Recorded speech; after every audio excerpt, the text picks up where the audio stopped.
立式打包机油缸安装教程。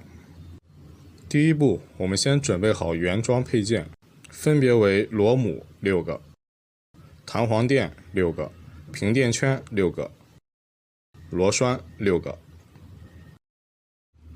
第二步，我们开始将油缸归位，先将油缸对准料仓上方的油缸对应口处，然后用一些起重设备把油缸向上推移，直到油缸上方的圆盘贴合机器上方的。第三步，我们将6个螺栓分别放进机器框架与油缸的接口处，如图所示。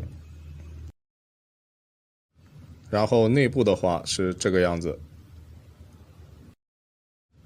第四步，我们将平垫圈、弹簧垫、螺母合并，从上到下依次是平垫圈、弹簧垫和螺母，然后顺势安装到螺母中，将6个螺母全部安装完即可。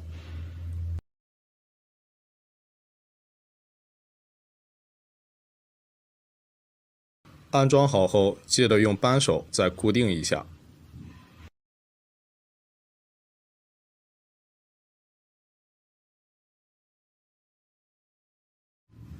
第五步，安装油管。油管一共有2根，我们只需将短的一根接在油缸下方，长的一根接到油缸上方即可。当然，接完记得拿扳手固定一下。